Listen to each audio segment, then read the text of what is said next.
The Dallas Examiner has been presenting Monday Night Politics Meet the Candidate for over 15 years prior to any major election. I want to stress that all candidates are invited through email invitation. These candidates are pulled from the official ballot for the city. The Dallas Examiner does not endorse candidates. We could not do this alone. Our sponsors are nonprofit organizations, too many to name, all Black sororities and fraternities, the NAACP chapters, the Link, and the African American Museum. Our moderator tonight is Mrs. Jane Hope Hamilton. Right now.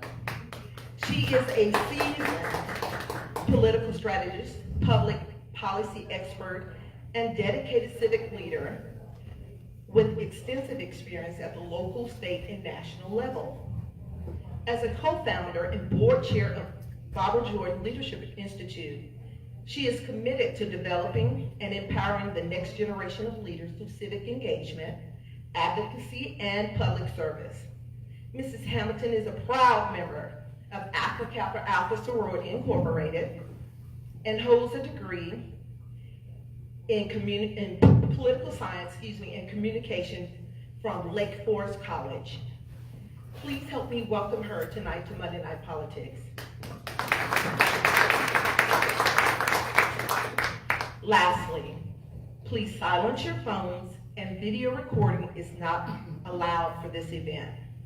On behalf of Molly Belt and the Dallas Examiner, we would like to thank you again for attending Monday Night Politics Meet the Candidate. Thank you.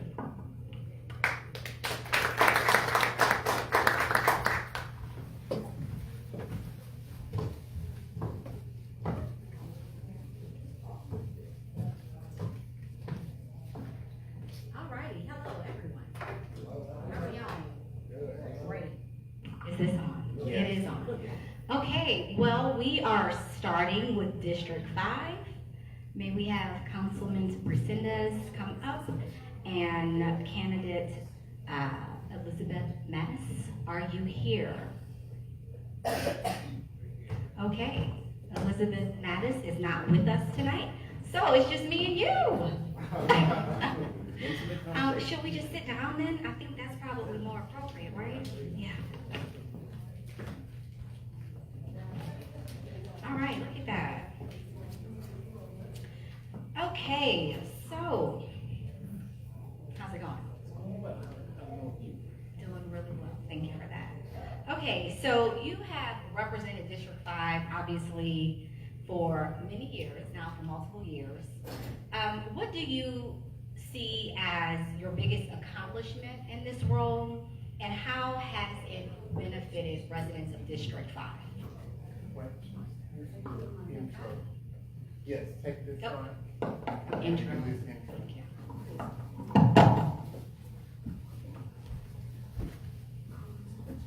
I'm going to go ahead and go with the intro, right? Yes. All right. Yes. So, good evening, everyone. Thank you all so much for having me today. My name is Jaime Resendez. I'm a U.S. Army combat veteran. I'm an attorney, and I currently represent District 5 on the Dallas City Council, which encompasses several neighborhoods in Southeast Dallas, including Pleasant Grove, which is where I grew up. But I like to tell people that I'm from the rich part of Pleasant Grove. And for those of y'all that don't know why some people are laughing, it's because there is no rich part of Pleasant Grove. I grew up around gangs, drugs, and violence. Before I graduated from high school, I decided to join the Army in order to keep the college door open, and that's the experience that changed my life. When I tell people the story, I wasn't in Baghdad handing out water to people. I was on hundreds of convoys throughout the city of Baghdad. People were dying on the streets that I was on. So I came back to Dallas with a totally different perspective on life. I enrolled at Eastfield Community College in Mesquite, and I remember sitting in a class thinking, wow, I'm in an air-conditioned classroom taking notes and reading a book. I said, I can do this. That's when I became super focused on my studies. I graduated from Eastfield, transferred to UNT Dallas and Oak Cliff, and ultimately graduated from the University of Texas School of Law. Shortly after coming home from law school, I ran for the school board, and I served in that role for nearly 3 years. But I learned really quickly while serving on the school board that education does not occur in a vacuum. Issues like housing affordability, transportation, public safety, equity, all of these issues impact the students' ability to learn and reach their full potential. These are the issues that we deal with on the City Council, which is why I initially ran in 2019. I've been in this role for 3 terms now, going for my 4th. Since I've been on the council, I've been a strong advocate for equity and opportunity for all. So I'm here running for re-election and respectfully requesting your support. Thank you. Thank you for that introduction. We appreciate it. So, obviously, you know, you have been in this position now for multiple years. And as you have served, what would you consider your greatest accomplishment, and how has that accomplishment directly benefited the residents of District 5? Absolutely. Thank you so much for that question. I can talk about one significant thing that I am super proud of from my time on the school board, and that's the creation of the very first school for talented and gifted kids in Southeast Dallas County. It's named the School for the Talented and Gifted in Pleasant Grove. Most of the kids are from the community, and it's already one of the top schools in the country, in the state of Texas. And so to me, education is the foundation of society. But being on the council, I think the most significant thing that I can point to, because it's a multifaceted thing, public safety. A lot of people, if you're from Dallas, you know the reputation that Southeast Dallas and Pleasant Grove have had over the years. Since I've been on the council, District 5 has been established as the second safest district in terms of overall crime, according to DPD data. So don't argue with me, argue with the data. To me, that's significant because our number one priority is public safety. But I think it's important for people to understand that when it comes to public safety, it's not just a matter of supporting our law enforcement. Obviously, we need to support DPD to make sure that they have the resources that they need to do their job, but the police cannot solve all our problems alone. We need to be investing in our communities. We need to be investing in our people. And I'm super proud of the things that I've done as it relates to public safety, non-law enforcement specific, more access to green space, infrastructure improvements, investments in affordable housing. Thank you. You said a lot there. Wow. So with that, I think we can continue on that route in this conversation. According to the 2023 City of Dallas Economic Development Fact Sheet that the city puts out, thank you all for doing that, District 5 actually has an unemployment rate of 2.40%, which is lower than the city's average 3.80%. Can you talk to us about why you believe that is the case, as well as what are some things that you have done in this role that help lower that rate? Yeah, I think it's a multifaceted answer. The reason why there will be less employment in a particular community could be related to a lot of things. One, education. Another, the school to prison pipeline. 75217 is a leader in the state of Texas in terms of sending brown and black males to the penitentiary. And so obviously those are the types of issues that can impact an employment rate somewhere.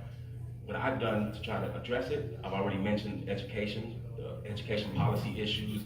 One of the things that I am proud of during my time on the school board is being an advocate for the ACE program, and that's a policy that was put in place where the district identified its highest rated teachers and paid them a stipend to teach at the most troubled schools. And so for the district I represented at the time, Edward Teich Elementary School was on the verge of closing. We implemented that program, and they met state standards, so it avoided closure. Annie Webb Blanton, another school in the district, and these schools have historically been predominantly African-American students. And so in terms of education, that's what I've been focusing on. With the city council issues, investing in infrastructure improvements that creates jobs.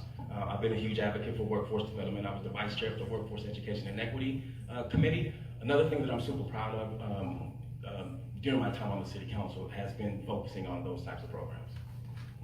Thank you for that. It's really interesting to hear you talk about these issues because many times, as we all know, we often hear when people have different roles that they're sort of jurisdictional around those roles, right? So if you ask a city councilman about education, and many times people are, will say, oh, well, we let the school board handle that. But it's really refreshing to hear that, you're paying attention to all of those things. So thank you for that. One of the hot topics lately has been that Y'all Street is coming to town, and for anyone who doesn't know what Y'all Street is, that is the Texas Stock Exchange. We also got news that the New York office that was in Chicago is also relocating to Dallas. Then we also have separate from that, the $500 million investment that Goldman Sachs is making in this area. And so I just wanted you to talk a little bit about, what do you see your role in making sure that small businesses, local businesses have a part of those economic benefits to the cities? Absolutely. I think your question just shows the attractiveness to our community, not just North Texas, but obviously the city of Dallas as well, being the largest hub of the entire region. And so more and more people are going to continue coming, and businesses are going to continue coming to our area, which impacts a lot of different things. For example, affordable housing, which is a major thing that's going on, major topic, major issue. And so I'm super happy to be seeing those types of investments. But since I've been on the council, the city has significantly improved its procurement opportunities for African-American companies, as well, just minorities in general, women as well. And so I plan on continuing to support those types of efforts. It's crucial to support our community members and local businesses, because again, that is an economic development issue, and it's an important thing that we need to continue to focus on. And so on that note, we're seeing a lot of mandates that are coming down from the federal level as well as the state level in terms of what is allowed in terms of minority businesses, right? Like procurement, right? So understanding those constraints that are coming down from the federal to the state to local, what do you think an answer to that is to make sure that businesses of color and businesses that are historically underrepresented, are still having those opportunities? How would you approach that? Yeah, well, I think it's important to obviously push back against those anti-DEI efforts. Diversity is our strength, and I think that by investing in communities that have been long neglected and long ignored, it's a positive thing for everyone. When people talk about, for example, growing the tax base in the city of Dallas, well, how do you do that? If you invest in Southern Dallas, it's going to lower the tax rate for the folks in North Dallas. And so overall, I think obviously part of our role is to provide some pushback, provide some data, provide information and arguments in favor of these types of policies. And I mean, my campaign slogan is working for equity and opportunity for all. So that's a foundational approach to the way I govern. Thank you for that. You talked earlier about crime, about public safety. Can we hear a little bit about specifically some of the measures and the steps that you have taken as we address crime throughout the city and in your district? Yeah, so when I got elected to the city council, District 5 was the epicenter of all this street racing activity. There would be hundreds of cars that would come to our shopping centers on Bruton and Buckner, Lake June and Masters, other sections of Buckner. I've been focusing on that from the beginning. This was even when Chief Hall was here. I requested support. I didn't know what was working and what they were doing, so I went on a ride along with the Dallas Police Department. And we ended up being in a high-speed chase on Buckner because we saw a car shooting a gun in the air, and so DPD gave chase. They ended up stopping them and no one was hurt. Are you in the car? I was in the car, yeah. Y'all can Google it, it actually was on the news.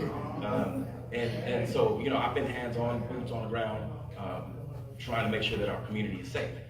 And so that's one aspect of it, that's no longer occurring. But again, in terms of investing in our communities and investing in our people, I mentioned access to affordable homes. There's multiple, we recently approved zoning change for the very first transit-oriented development project in Southeast Dallas. And it will be the first significant housing development in District 5 in 20 years. And so there will be an affordable housing component to that. Housing is crucial in terms of public safety. We've also been expanding access to green space. There's at least 2 brand new parks that will be coming online in District 5, because obviously if we don't have places for young folks, for families to gather, then it's not gonna impact public safety in a positive way. Thank you. I believe we're gonna take some questions from the audience. Can we walk up to that microphone? Yeah.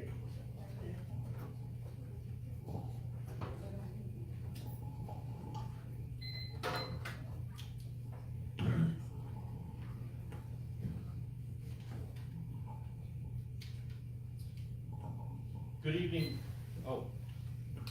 Good evening, Councilman. Thank you for being here. Parking reform is an ongoing at City Hall. What changes would you recommend when it comes forward to the City Council? I appreciate the question. Yeah, eliminating parking minimums is something that people advocate for. There's pros and cons when we look at that situation. For me, it's not that controversial because I think that the obvious answer is that a tailored approach is what's necessary. What's good for one community is not good for another. So community engagement is going to be crucial. And I think that's just a brief and quick response to my thoughts on that. A tailored approach is what's required. Superintendent, how you doing, sir? Doing well, good to see you. Long time no see. Yes, sir, I know you're on the school board, that's why I came here tonight, because children at risk.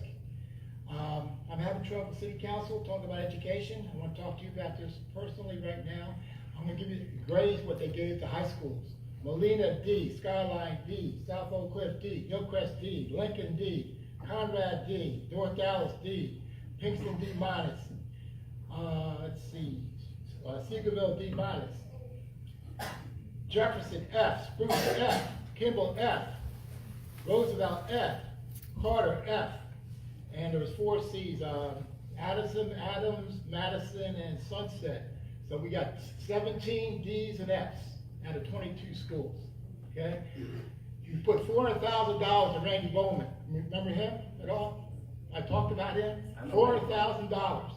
I'm asking the city council if you can help us find out what the test scores are. Randy Bowman's been there 6 years. We don't know how they're doing. You talk about boarding homes where they stay at. Is that it? My question to you is, sir, I need your help.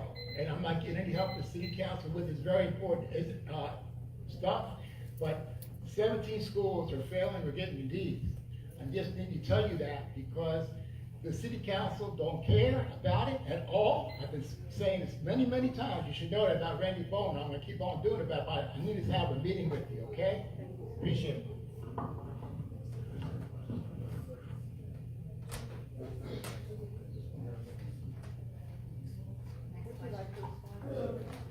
Yeah, I would absolutely be happy to meet with you if you have any concerns. I do remember the item that you're referring to, and I just so happen to know Randy Bowman as well. And all I know about Randy Bowman is that he's a great guy. He's from the Grove. He has a great story. He's doing yeoman's work.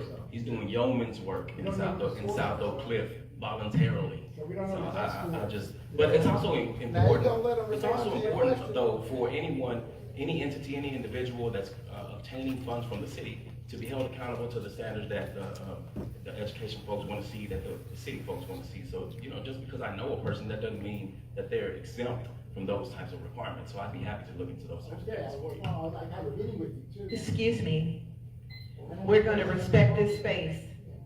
I don't need audience members to speak to other audience members. And we're gonna allow the candidate to answer the question if he wants to answer the question. Please respect the space that has been donated. Thank you so much.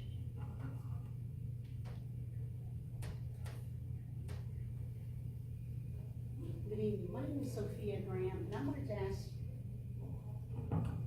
wanted to ask a question. I'm a certified peace officer, and I work a lot of off-duty jobs. I don't work for DPD. So I want to know, what are you going to do to improve the response time for the Dallas Police Department?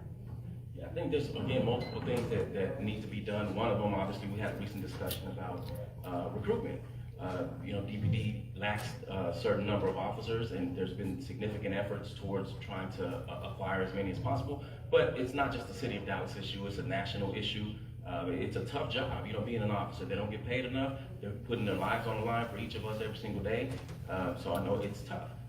What we're doing is continue to support DPD in terms of providing the resources that they need to recruit folks, to pay officers what they deserve, and we'll continue to do that.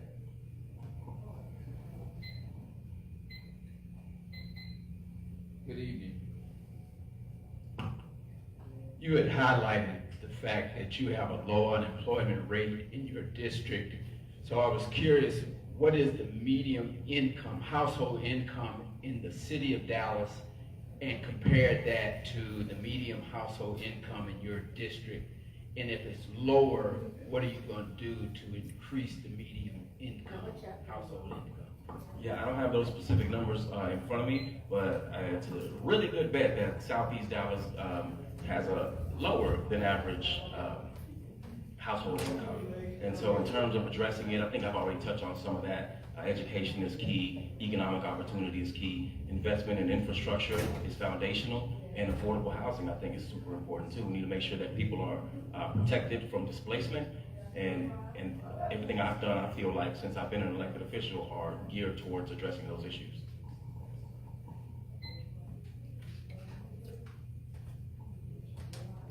Thank you.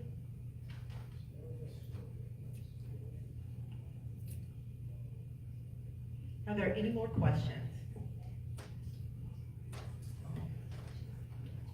We're ready for our closing. I'm going to let you take that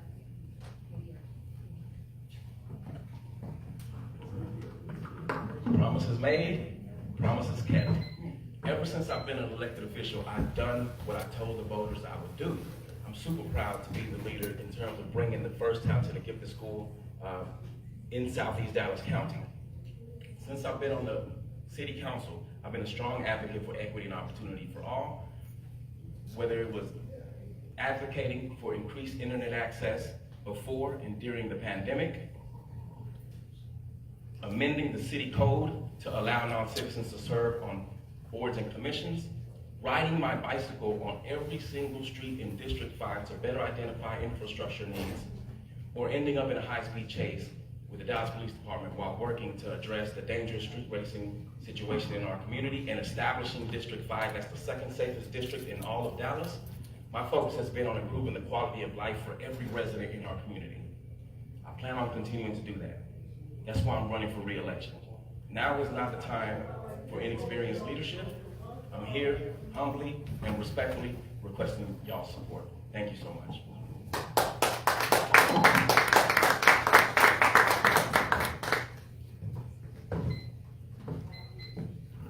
This is just a reminder that Monday Night Politics is being streamed live. You can find that on the Dallas Examiner page and Facebook.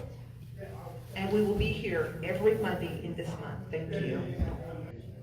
Would the candidates for District 8 please take the stage? Candidates, you will have 2 minutes for your opening statement, 2 minutes to answer any question from the moderator and the audience, and you will have 1 minute for your closing statement. Thank you for coming tonight to Monday Night Politics. Hello, how's everyone? Wonderful. Let's go from left to right to the mic, and you have a 2-minute intro. Thank you. Good evening. My name is Sabrina Lynn Brenner, and I'm a lifelong resident of 60 years in District 8 in Holland Hills.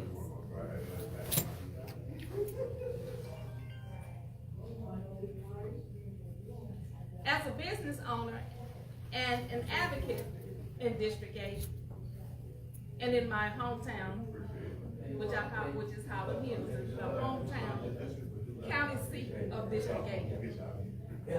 I advocate for families in various aspects. I'm a volunteer with Parkland Healthy Start, where I lobby Parkland to bring a clinic to District 8 as an advocate.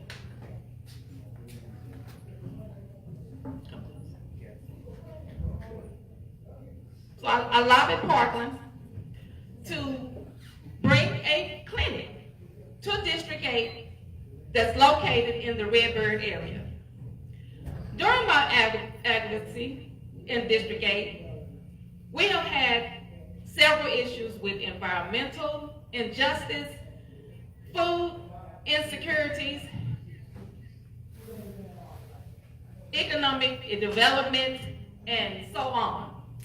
And as I advocate for my district and my constituents in District 8, I have a strong voice.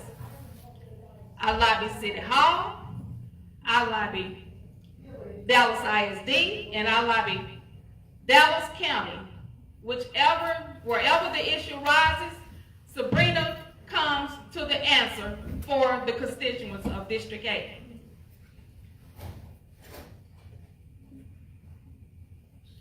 So as the next candidate for the Dallas City Council District 8, I would like to represent. I'm already doing the work. I'm always in action in District 8. Whether I'm giving away food, computers, housing, helping constituents with housing, and in any aspect, I'm always doing something for the constituents of District 8. Thank you, Ms. Brown. Mr. Wilson.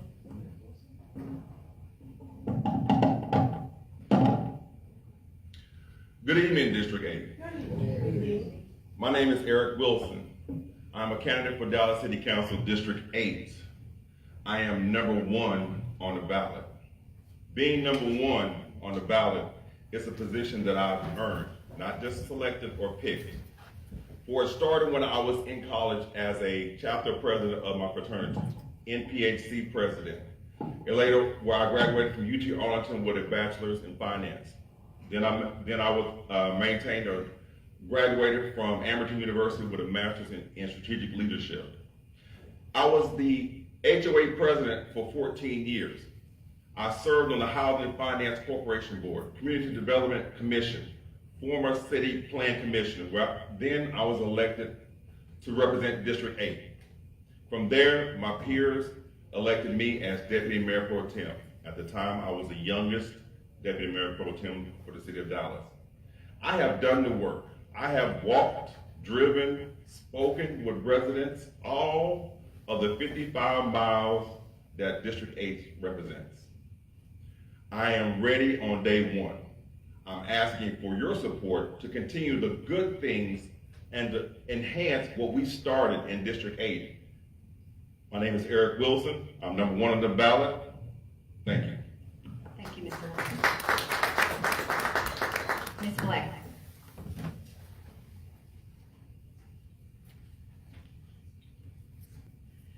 Hello, my name is Lori Blair. I am running for Dallas City Council District 8. I've worked with AT&T for 35 years. I'm a retiree after 35 years of AT&T. Working in corporate America, you have an experience and education that tells to none other. AT&T has very stringent guidelines. I always tease everybody and say, if you make 90% of attainment, you fail.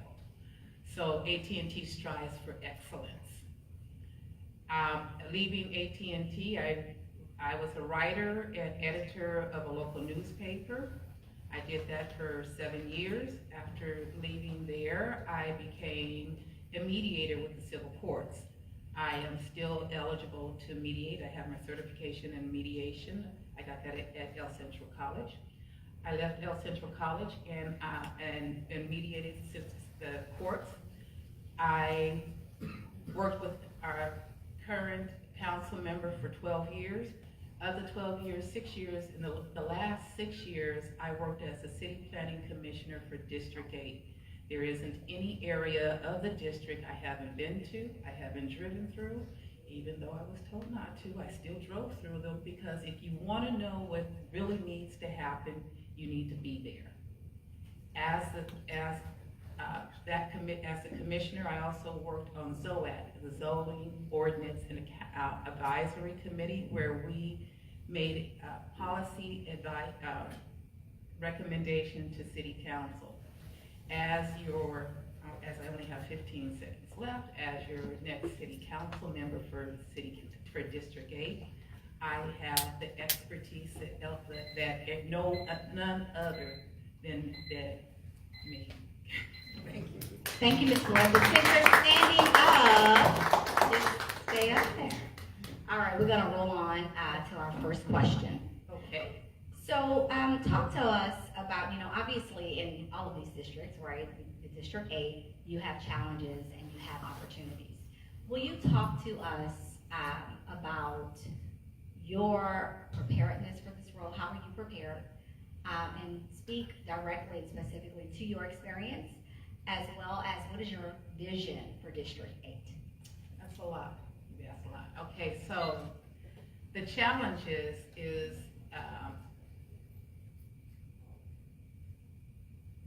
District 8 is one of the most diverse districts in the whole entire city.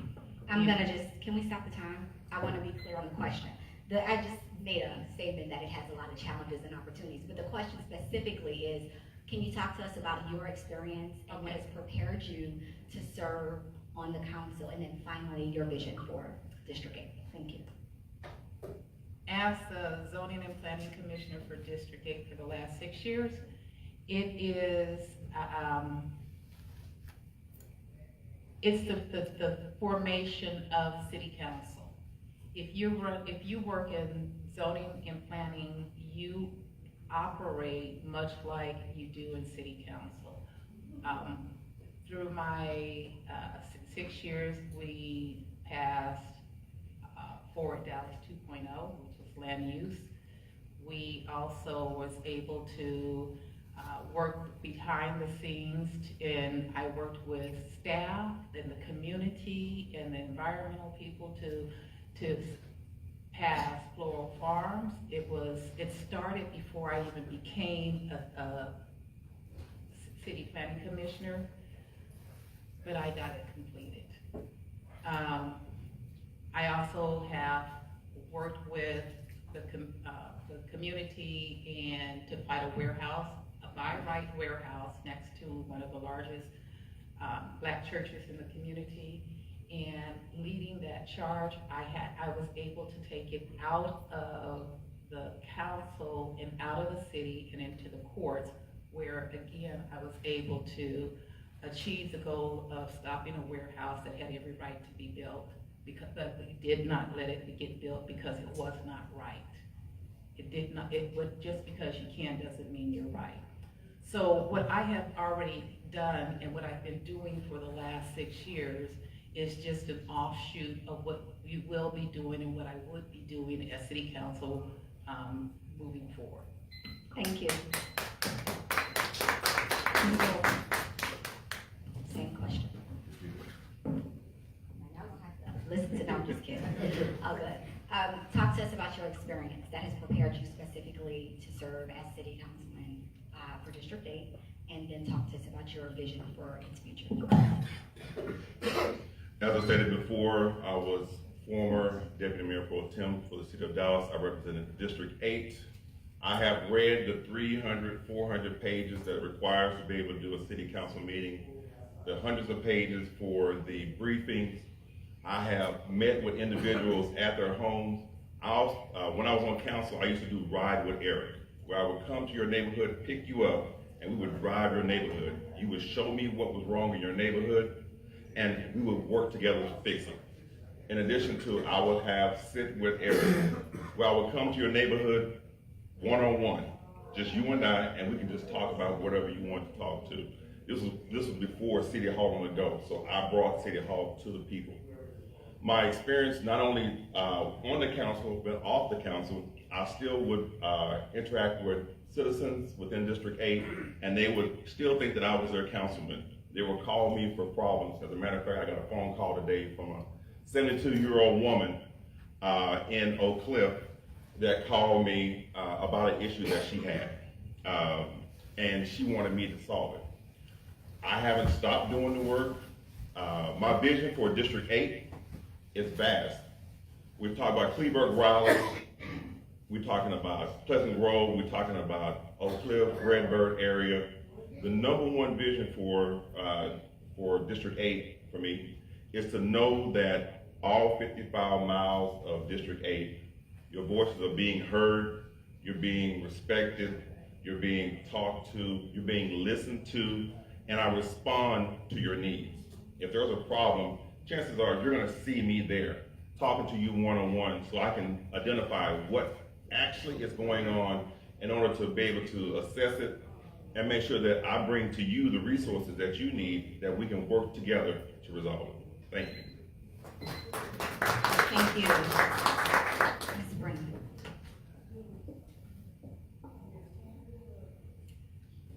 Again, as a business owner and an advocate for District 8, I walk several shoes and I do many things. I wear several hats in District 8. When there's a problem in my community, I get the phone call. Sabrina, we have this going on. We have that going on. And we have random shootings. And as a business owner, I have had to dodge bullets myself walking out of my place of business. So I have and will continue to keep myself in action and do what I need to do to improve the quality of life in District 8. Because we just had an issue on February the 13th with public safety, where the public safety police, the police officer came out to a call where a dog had attacked 2 senior citizens. One was 87 years old and the other one was in her 90s. The police officer wrote the information on the complaint as if the dog owner called the police, when in fact, it was the senior citizens that called the police, and nothing has, to this day right now, nothing has gotten done about it. We had to go back to the police station and redo the complaint because the complaint was not handled correct. But I lobby Dallas City Hall on a monthly basis. I lobby Dallas County, and I lobby DISD for all many issues in District 8 that takes place.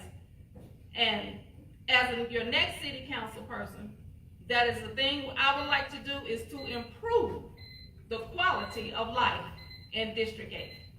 Will you please stay up to the mic? Thank you. I figured I'd just let you stay there. You know, I think we all know that Dallas is rapidly growing faster than any of us could have really expected. And we have a lot of new people that are moving here, meaning that obviously housing options and housing development is something that everyone is sort of looking toward to fill a void. Can you talk to us about what recommendations you would have and what would you do specifically to help improve housing options so that the residents who are currently live there, work there, play there, can actually stay there? Can you talk to us about what you can do to improve housing options in District 8? Okay, well, number one is we can't have developers building an $800,000 home next to a $200,000 home. That increases the tax base for our senior citizens in that area. We don't want to tax out the people that are already there. We need to stabilize that. With the housing prices going up, but the cost of living is not going up. So the cost of living needs to be increased as well. So that is the only way we can stabilize and improve our housing issues, is that we're going to have to make sure that our current property owners are not being taxed out of their homes. That's number one. And the cost of living needs to improve and increase, because the cost of living, the rent and everything is going up, and people, their salaries are not going up. And that would even cause people to be homeless in certain issues, or not being able to afford an apartment. Thank you so much. Ms. Blair? I'm gonna mix it up. It's gonna be like musical chairs. You guys know what you're doing. Housing, what would I do to answer the housing challenges in the district? District 8 has most of the cities undeveloped land, and most of the city's land that's ready to be developed. You would need, in order for us to look at the housing situation in our district or even in our city. In District 8, we have one area that is ripe for development that's near the UNTD. UNTD is our economic development corridor, not only for the district, but also for the city. In order to bring in new opportunities, my position would be to bring in housing that's affordable, housing that is sustainable, and with housing that brings in a diverse group of residents. In doing that, you also bring in new opportunities for office space and entertainment, and in order to bring in a different quality of life than what we already see. So what I would do would be what I've been doing as a city planning commission, working with developers in order to bring in the type of development that is needed in order to bring in the quality of services that we need, the quality of housing that we need, yet keep it at a price that is affordable for all, and keep it in a way that will bring in new opportunities, not only for the city, but for the district. Thank you. Thank you. Mr. Wilson. 2 minutes for a complex issue. Considering the fact that when we talk about bringing housing options to the city of Dallas, we have to consider displacement. Housing choices. My vision for housing choices is to create what I call diverse housing. Meaning that you start from apartment to senior citizen. We create those housing options within our community. I want you to stay within the city of Dallas. I don't want you to leave. If you look at the Forward Dallas plan, the Forward Dallas plan specifically talks about looking at District 3 and 8 as the area that has the most potential for growth. Considering the fact that District 8 has the most developable land, we do not want to commit the sins of North Dallas. That's a slash and burn, put concrete over it, and wonder where our parks and green spaces are. We have to be smart in how we develop, using multi sources of housing options, mixed-use development, whether we're using mixed income development, whether we're using node development, where we're grouping our homes together to maintain our green spaces. So that's my vision for solving our housing option. Thank you. Thank you. And while you are up, Mr. Wilson, we'll go to the next question. As we know, District 8 has faced crime issues, slow emergency response times, as well as illegal dumping. How would you approach addressing these issues to improve the District 8 resident quality of life and safety? Well, I'll tell you exactly what I did. When I was in office, Redbird Mall was known as the most dangerous mall in the city of Dallas. Working with the Chief Brown then, we created what is called the ROC, Resource Outsource Center. Within that area, we had 24 officers, mainly job was to patrol the area. And we reduced crime in that area by 12% by using 21st century policing tactics. We helped individuals get driver license, resumes, social security card. That's what you do in terms of being able to reduce crime in the area. Now, the slower response time, that is in an area that has always been near and dear to me, that is our Kleberg-Raleigh area. Far too long they've been neglected in terms of response time. That is the most rural part of Dallas, of District 8. That is where we dealt with chop shops, meth labs, loud music, unruly street racing. But the problem was, the closest station is Southeast. Not enough officers to be able to support the vast rural area that exists. My suggestion is to be able to create another substation in the Kleberg-Raleigh area to reduce the time that it takes for an officer to get there, as well as partnering with our county marshals to be able to help us in those areas that are the unincorporated area of the district. Thank you. Thank you. Ms. Brown?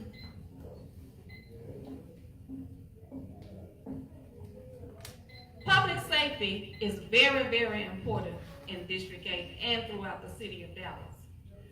Well, I have to echo with, Eric Wilson about Kleberg Riley.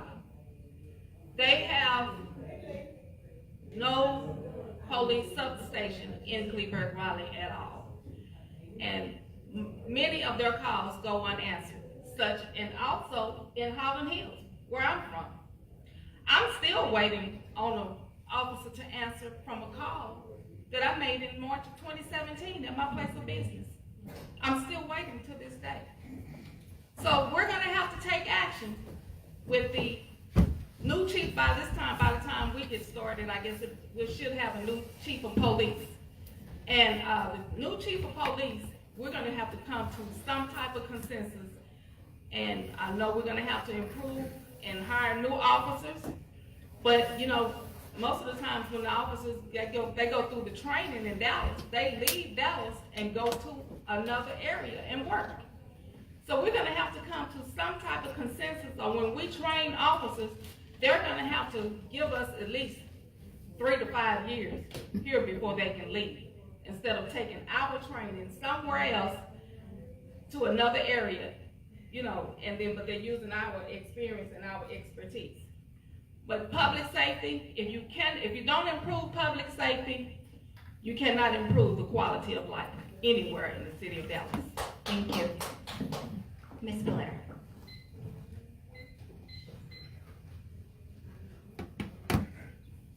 Public safety is, yes, it's a national problem, not just a local problem. My opponents have talked about Kleberg Riley. No, Kleberg Riley does not have a substation, and the closest substation is Southeast, which is north of them. But what we have done in Kleberg Riley, and what has happened in the last 6 years, is that working with the police department and the community, we've gotten more MPOs. So we have more MPOs. When I started, we only had 1. We now have 3. When I began as the city planning commissioner, when you looked at Kleberg Riley, and we've talked about loud music and loud noise, I was able to work with code in order to, and DPD, in order to address the illegal events that were going on, and to silence them and stop them and bring them through the right zoning process if you want to have an outdoor venue in the middle of a residential neighborhood. When you talk about non-answered calls, or call timelines, how long it takes for the police to come up to a call, it's a national problem. It's not just a District 8 problem. And everywhere you go, we have a shortage of police. And with the residents in District 11 voted that we have to hire more police. You hire more police, you have better service. You have better quality of life. You get them trained. We have a new training facility that's going to be developed in District 8. You get them trained, you make them live where they train, where the district is. You'll have more service, and you'll have a better understanding of what's going on. Thank you. Now we'll have audience questions. Please come to the front.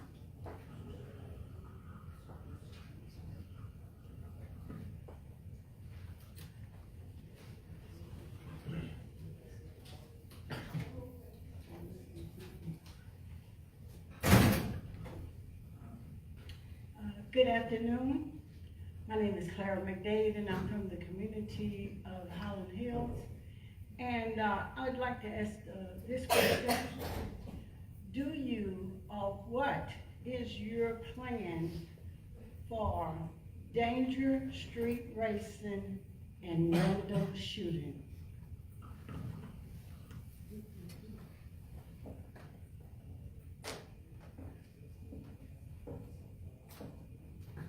As I've been out on the campaign trail, I've been doing a survey, and a lot of our residents are experiencing the street racing and what do they call it, the donut or whatever they do in the middle of the street. I and I turned it into our NPO. But we have an issue with the time response with residents putting in applications for speed bumps. The response time from the city of Dallas is 0. So there are a lot of things that we can do to eliminate the street racing, but we can't get anything done at City Hall. And on the, you said the random gun shooting? Well, at this time, again, that goes with public safety. I guess with our new police chief coming up, we're gonna have to get together and we're gonna have to, especially where my place of business is where I experience the most random gun shooting as I walk out of my office getting ready to go home. I've had to take cover several times. And I've been at City Hall speaking about it. So since the last time I spoke at City Hall, because they say when Sabrina comes, they know something is going on. And that means Sabrina wants some answers and she wants to get it done. Since I've spoken the last time, the apartments have put in more security. They have more cameras to cut down on the, and I guess rules and regulations that they have given their tenants. And so now the random shooting has stopped for right now. Thank you. Mr. Wilson.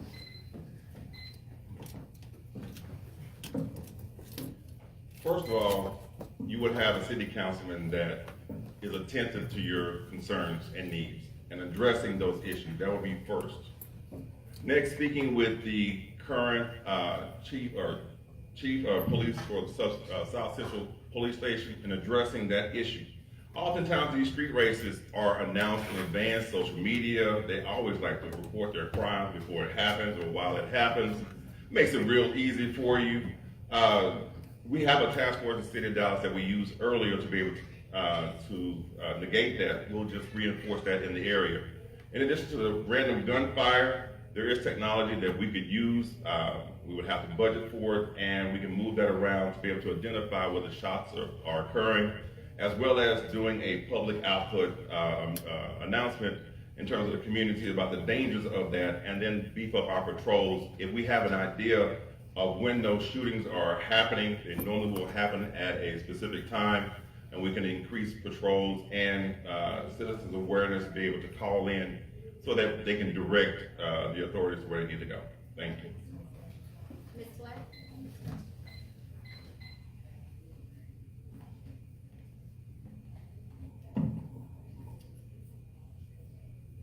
I'm gonna start with the random gunshot.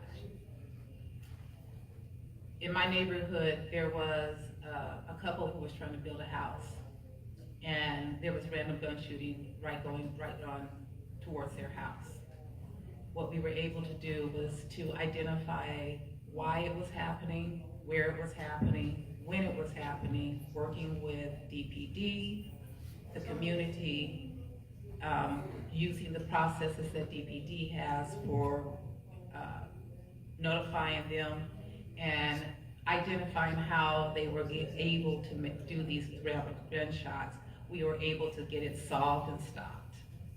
So it's not something you can identify, but you have to look at it from a broad scale to a narrow scale, identify what's going on, and then change the behavior of the community in that area by showing yourself with the police department, police presence, and to get it done. When it comes down to the donuts, the donuts, under our DPD, we had a specialist, and she was able to come out when I was notified that it was happening, or we went to each community neighborhood meetings. We gave them information, how to identify where it was happening, when it was happening. She gave out her telephone number, and the donuts, they become less and less. So you have to utilize the services that DPD has. You have to be communicative. You have to be collaborative. We have been collaborative. I have been collaborative with the communities. We brought out the services that they needed to educate them, tell them how to get things accomplished, and we were able to achieve those goals. Thank you. For those having the speed racing issue, contact Lieutenant James Stevens. That phone number is 214-670-7470. Thank you. First, I want to thank everyone on the stage for being here, taking time away from your families to serve the people of Dallas. One of the great issues going on in our community today has to do with DART. DART in 2023, the city of Dallas made up still 52% of the total population of all 13 cities. There are suburban areas that want to cut the funding to DART. The bills that are in the House and the Senate, if it were to pass today, this is what would occur. Number one, your service would be reduced by 31%. Number two, we would lose 5,800 jobs, many of those people of color. Number three, $1 billion in annual output, economic output, would be lost. My question is, do you favor maintaining DART at its current funding, and what will you personally do to help DART? Thank you. Ms. Blair?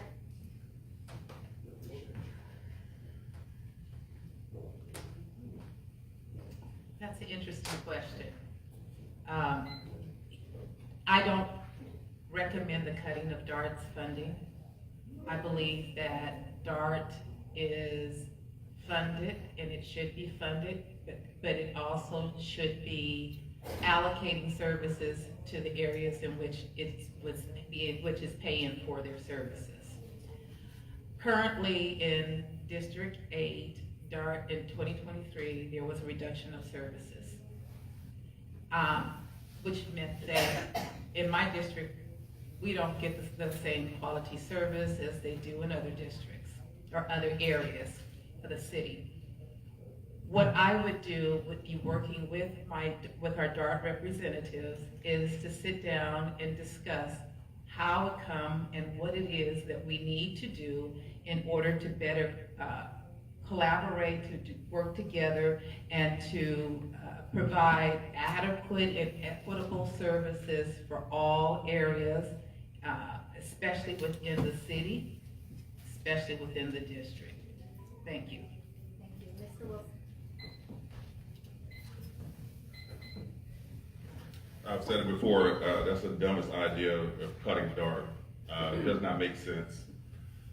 One of the things that, one of the reasons it doesn't make sense is that those cities are still bound by the bonds that they already issued, which will take about 50 years for them to be able to pay off, which even if they moved out of DART, they're still responsible for it. Those cities will in essence bankrupt their towns because they would have to use their entire revenue to be able to pay those bonds off. Secondly, the next thing we'll do, if they want to leave, I'm always of the proponent that if you don't want to be with me, then you don't have to be with me. We will replace you.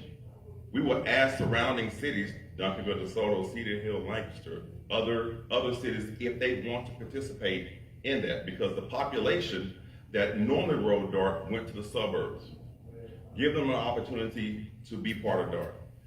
What I would do as city councilman is ensure that we are appointing individuals that are true in their nature of understanding transportation, that have a passion to dartboard, and not appoint individuals just because of political favor. So that we have individuals that are there for our best interest as the city of Dallas, as well as regionally. It takes all of us to be successful, and this to me is a matter of the current dartboard not listening to the surrounding cities and addressing the issues that they have. Thank you. District 8 has always been a district where the citizens and the residents are transit dependent. I do not agree with the cut for DART on any type of funds because they have already started have already cut services in District 8. I learned that in a community meeting I just had about 2 weeks ago, of citizens complaining about having to walk extra, time trying to get to the Dorks bus stop, and she's almost 70 years old, but that's all she does. She rides Dork. And so, number one, the first key is to, again, choose the correct Dork board representative for the district. You can't appoint your friends. You got to appoint someone that is going to be serious and know the needs of the constituents, the residents in the district.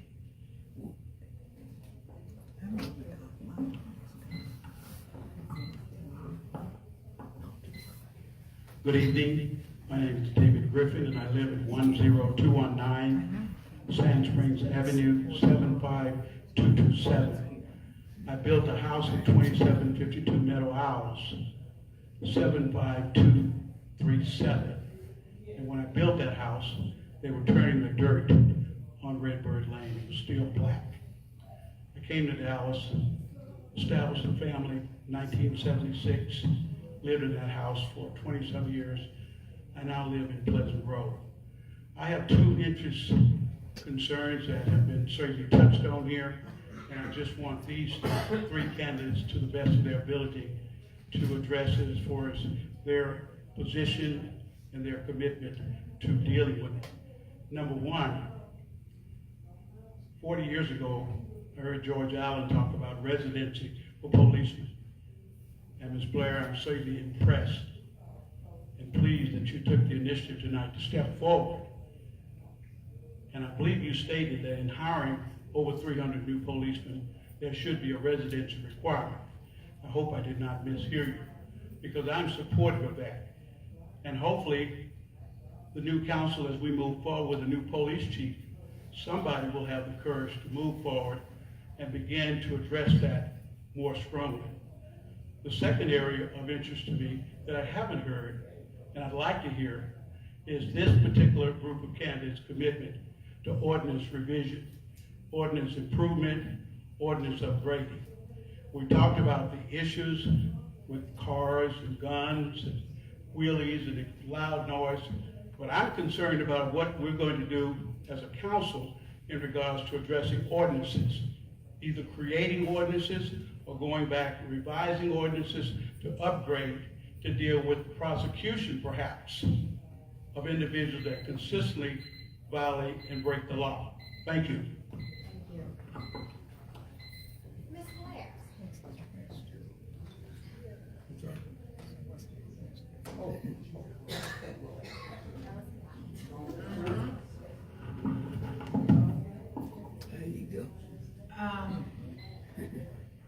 Ordinance review.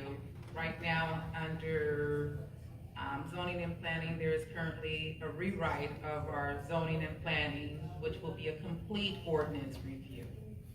That's happening as we speak today. And Chapter 51A is one of the most intensive ordinances there are. It's a long, arduous process. It's something that needs to happen with the zoning and planning because it hasn't been done since since 1985. So there should be reviews of ordinances, and there should be a timely review of those ordinances in order to update where we stand today and from where we are looking at from yesterday. When you talked about having police live in the city, I wished I had said that, but I did not say that they should. I think there is very much accountability if you live where you work. You take a different approach and a different pride element. When you work and live in the same place, you look at your surroundings differently. And to say that we must live in the city, I think at certain levels of leadership, I think that should be a requirement that you live in the city that you represent. But to say that everyone does, I don't know if that's something that is obtainable, but it's something that you should look at.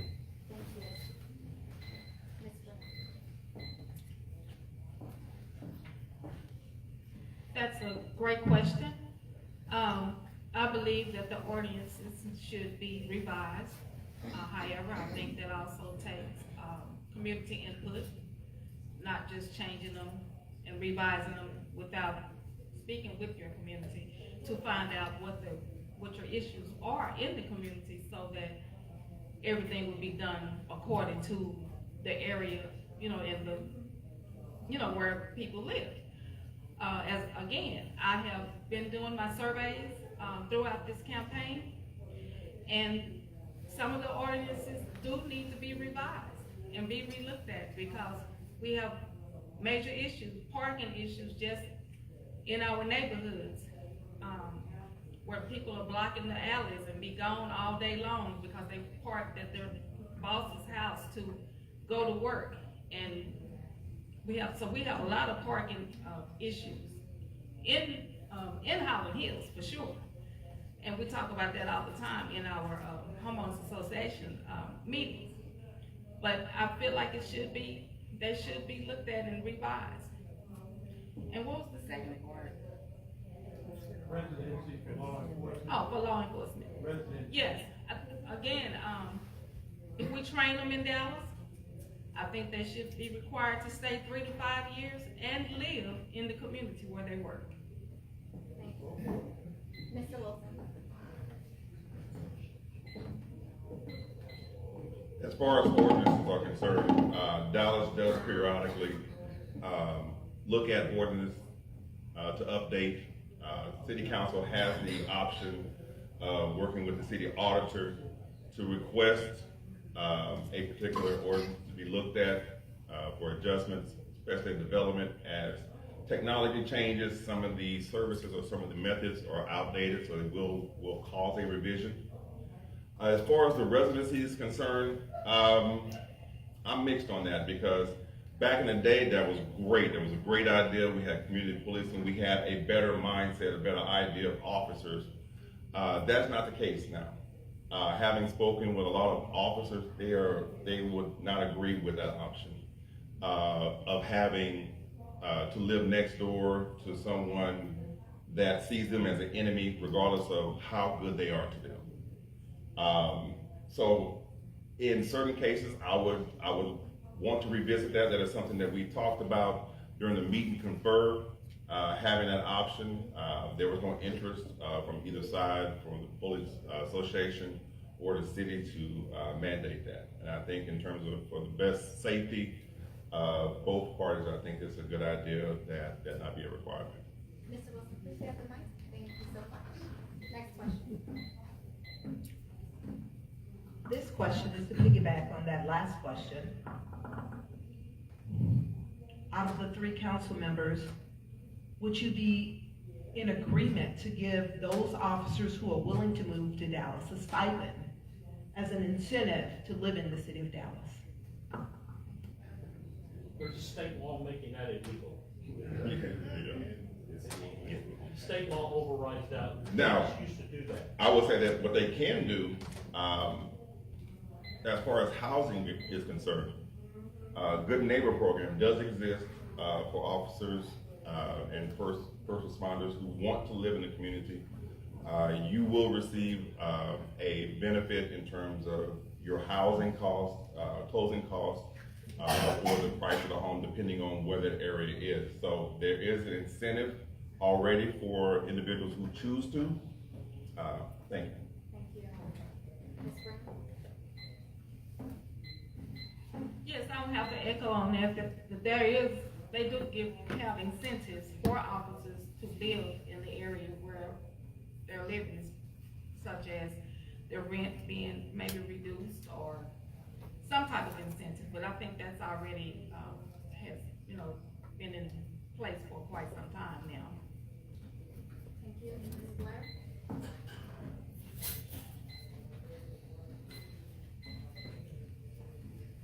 We have been incentivizing our first responders in housing choices when development has happened. They will look at specifically how to develop property in order to attract teachers, first responders, and nurses, and those that are at that particular level. So it's not just the police, it's every entity that needs to come in, that needs affordable housing and to live in the community in which they serve. Thank you.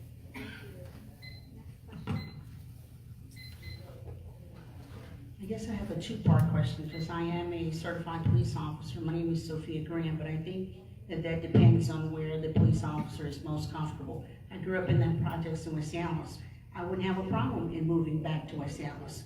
But as I was driving through District 8, I was looking for a grocery store on that particular day. So I wanted to know, what are you guys gonna do about the grocery store shortage? I couldn't find one.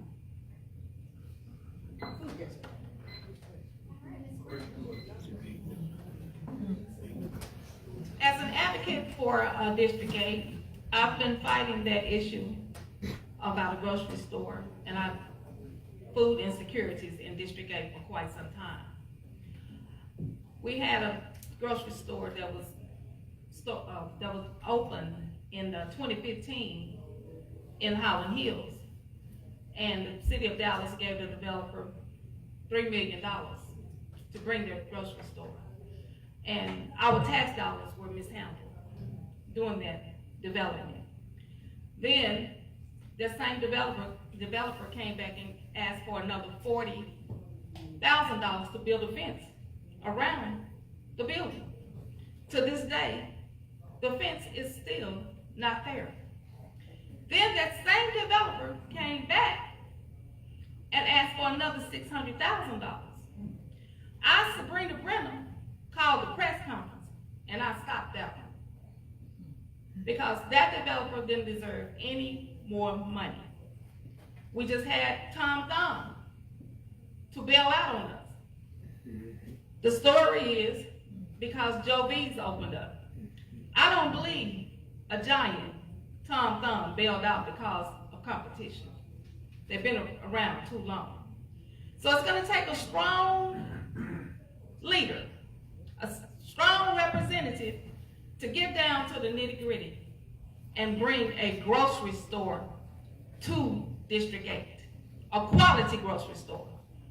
With a quality grocery store, you can improve the quality of life in District 8.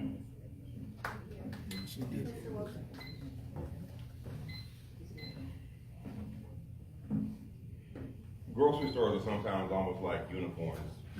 You know they exist, but unfortunately, they don't exist in our area often. In District 8, if you're familiar with the model for a grocery store, typical major grocery stores require that you go to the store at least 3 to 4 times a week. They have a radius in which they look at the number of homes that are within 5 minutes, 10 minutes, 15 minutes, and 30 minutes out. There's not a grocery store chain that does not realize that people need food. It's by choice that they choose not to be in those areas. And with that idea, I've always said, again, if you don't want to come, then we should grow our own. We should incentivize our local farmers, our local entrepreneurs, help them to build our neighborhood grocery stores. If you don't want to come, that's fine. We'll grow our own. We'll make our own grocery stores. That way we don't need you. Thank you. Ms. Blair?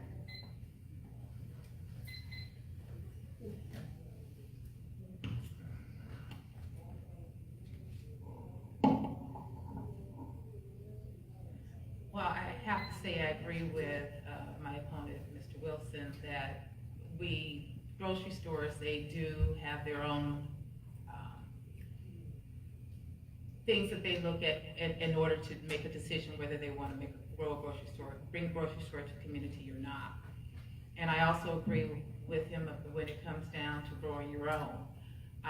We do have farmland in our city, in our district, and that's exactly what they're doing. They're raising their own chickens, they're raising their own cows, they're growing their own fruits and vegetables.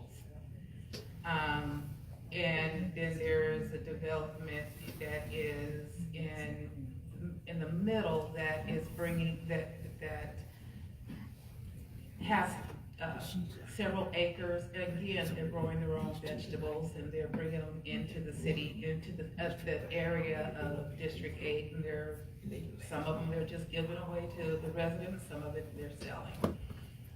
When it comes down to larger change, I also think that the way we buy groceries after COVID has made a change. I don't go to the grocery store. I order it and they have it delivered. So when you're asking for a brick and mortar, you don't see as many brick and mortars as we did 5 years ago. So what you're looking for is not necessarily something the same way. We don't shop the same way we did before COVID. But we do need a quality grocery store. They only get a 1% markup. So if they're only doing a 1% markup, they are very conscientious of how they build, where they build, and the ability of the residents to bring in enough revenue for them to survive. Thank you. Greetings, my name is Olika Green. My question, so y'all can see me, how y'all doing? I'm behind this podium and I'm real short, so I want to see the people that I'm addressing. Right on, okay. So my question to the candidates, with the social detriments that Highland Hills have affected, I've heard several things, and several of the social detriments are basically lack of infrastructure. And that lack of infrastructure leads to issues of lack of public safety. How will you help with that? Because when we're talking about grocery stores, lack of grocery stores, proper grocery stores, we're talking about bus stops that when we're talking about the grocery stores, why the people can't get to the grocery stores because there's no sidewalks. And there's no buses that come in front of those apartment complexes and the 200 boarding homes that are in the community. So the social detriments have to be looked at because of the lack of infrastructure. How will you candidates move to have better infrastructure by 2030? That's my vision, asking what we all have by that time, 2030. Mr. Wilson. Well, first of all, your city councilman can't do it by himself. It will take the entire community's effort to be able to work together to solve the DART issue, address the issue with the state in terms of the boarding homes, and address within our budget, both our budget and bond program, the addition for sidewalks. In addition, when we talk about sidewalks, there are other programs that we can combine with city efforts in the county to be able to create sidewalk options, as well as we look at development. One of the most expensive pieces to be able to just put a sidewalk just in the middle of nowhere without there being some type of revenue generating piece to be able to pay for that. So that would have to be intentionally set aside in our budget for the sidewalks. Again, going back to our issue with DART in terms of our representatives, speaking with them to make sure that they are clear and understanding what our concerns and needs of the community are. And again, starting with the first thing I said, working with the community, forming task force to make sure that we are holding those entities accountable, not only just the city council, but DART, but also other county entities to make sure that we receive the resources that we need. Thank you. As a city council representative, first of all, I would get with my homeowners association and I would collaborate with the associations. I won't pick and choose which association I work with. I will work with all. Regulating the boarding houses that comes through the state. We do have a need for sidewalks. As of right now, they are putting some in, on Simpson Stewart. As of right now, they're installing some. But we have other issues with infrastructure, such as we have a DART bus stop that's at the corner of College Way and Simpson Stewart. It's a very, very dangerous intersection. And believe it or not, one of our homeowners association presidents got hit by a car there not too long ago. She got hit one time and almost got hit again. And her voice has not been heard. Her voice has not been heard. So as a city council representative, with whatever issues that we have, such with infrastructure, boarding homes, we have to collaborate with the community, again, with the homeowners association presidents and the community. And keep a listening ear, and don't put no closed doors, and answer the phone calls when issues do arise, so that we can stay on top of all the issues that arise in the area that we represent.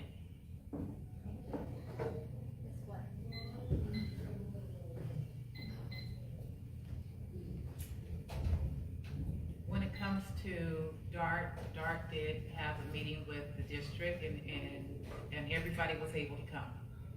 What we did identify was every area in the District 8 that had substandard or had some needs that needed to be met when it comes down to coverings, trash cans, seating areas for DART. Those things have already been done. DART is currently looking at it and working on it. So if it was an area that needed some help, DART has that information. When it comes down to boarding homes, in zoning, we have had to look at, we've had zoning requests that come in and says, can I have a boarding home here? That's after it's gone through the state regulations. We have rules that says how many boarding homes you can have concentrated in an area. We honor those rules and we say yes or no. When it comes down to infrastructure, oh, that's a big one. Yes, infrastructure is something that we know about. We know we have a deficit in our area when it comes down to infrastructure. When it comes down to when was specifically was spoken of sidewalks. When we have new development, the new developers are required to build in sidewalks, curbs, and gutters. So with each new development, you're gonna get, if you don't have it, you're gonna get sidewalk, curbs, and gutters, along with your streets. So when it comes down to other infrastructure needs, we have just built in the first line that will go into the economic development corridor for our district. So those things are being answered. Thank you. Thank you. Hi. My name is Quinn Sher Morgan. I'm also a candidate, but not for your district. I'm for District 6. And I have a question for y'all when it comes to y'all, the district you're running for. How do y'all plan to keep the bridge between your community and the choices that you make? Outside of what's been normally done, because there's lack in communication that I'm hearing in a lot of situations when it comes to plans being made amongst the community.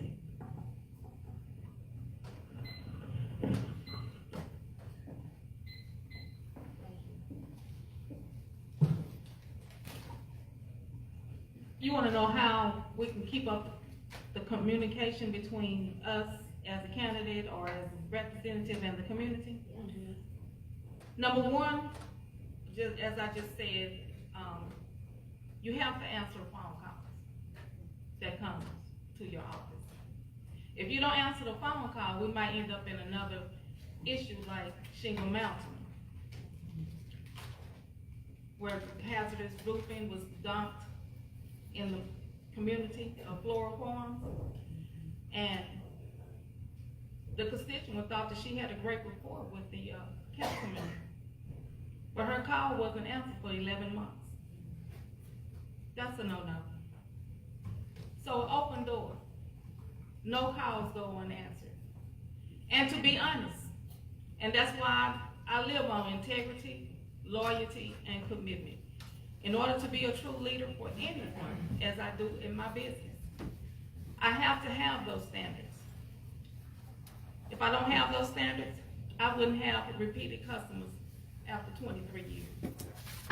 So I live that every day. Communication, explaining things. Even if I don't want to explain it, I still have to explain it. You have to have that type of attitude when you want to be in leadership or to run a business. So you have to have an open door, an open mind. And you can't represent just that person over there because they supported me. You have to represent all. You cannot be selective in your transparency. You tell this constituent this, but you don't want to tell the other constituent something, the same thing. You can't do that. You have to lead for all. Thank you for that. Mr. Wilson.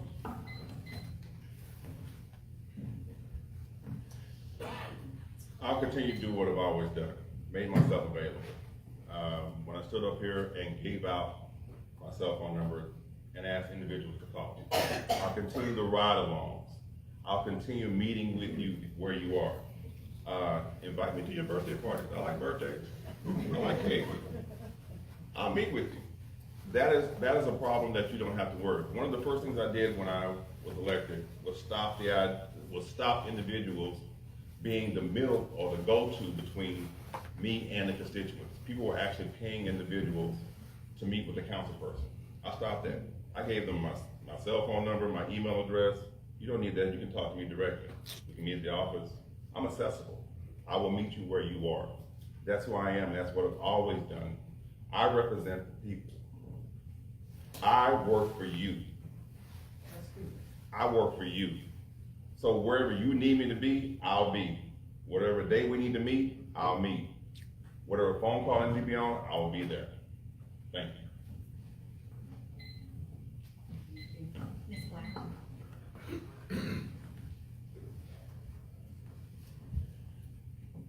I've always been accessible. I've always been reachable. I've been on a cruise and I've answered calls. I got a problem resolved while I'm away. I've been out of the city, I've answered my call. I've gotten code out where code needed to be, no matter where I was. I'm not gonna change that policy and that tactic. You can call me right now and say, there's a problem, and I'll show you how to get it done. I have been called on Sunday, and my friends have said, where are you going? Somebody called me because there's a problem around the corner and they want me to see it. I leave, I go see it, I come back and finish doing what I'm doing. There's nothing I have to change when it comes down to being accessible. There's nothing I have to do differently. The only thing that would be different as a council member, I'll have help in getting those calls answered. Thank you. Thank you so much. Thank you everyone for being here. Thank you to the audience. Thanks for those who are watching online. We really appreciate your attention and your time during these really crazy and challenging times, but that comes with opportunity. So with that, I want to thank each of you all for being here, for running, for actually being a candidate. Thank yourselves for that, and we all appreciate that. And with that, thank you. I want to make a couple announcements before we have 1 minute closing from each of you all. There is no Monday Night Politics next Monday. It will resume on the 17th, and that will be Districts 3 and 4. Districts 3 and 4 on the 17th, same place, same time. All righty. We will go ahead and start from left and just go to right. So with that, 1 minute closing remarks. Ms. Brenham. Again, my name is Sabrina Lynn Brenham, and I stand on integrity, loyalty, and commitment. And when we talk about accessibility, I will share this. I was on an island in the Caribbean, and I orchestrated a meeting with our current council member and some historians at a Freedom Town cemetery, all the way in the Caribbean. So I'm all about action, and I've been in action for a long time for the community. I'm a people's person, and no calls will go unanswered. And my name is Sabrina Lynn Brennan. I'll be all the way live in 2025 because I'm number 5 on the ballot. All right, thank you so much. All right, Mr. Wilson. All right, good evening, District 8. I have always worked for District 8. While you may not have seen me, Sister Olinka Green and I, we were instrumental in starting to clean up for lane plating. I worked behind the scenes to make that happen. I worked behind the scenes for Shingle Mountain. I took the side of the community, fighting the city, fighting the Plan Commission that was resistant in being able to clean that up. I worked with the community in the warehouse that was right next to Friendship West. I provided counseling from a city plan commissioner and a former city councilman on what to do, how to force the city into meeting with you, how to force the city into doing what was right, finding the money that they said that they could not find. I have always worked for you, District 8. Put me in, Coach. Put me in. Just like Deion Sanders says, I'm not hard to find. My name is Eric Wilson. I'm number 1 on the ballot. Thank you. Thank you. Ms. Blair.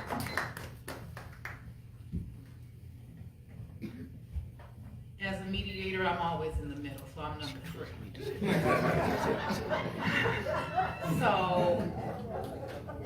So what I'm looking for and what I've already accomplished, I'm just going to continue doing what I've been doing for the last 6 years.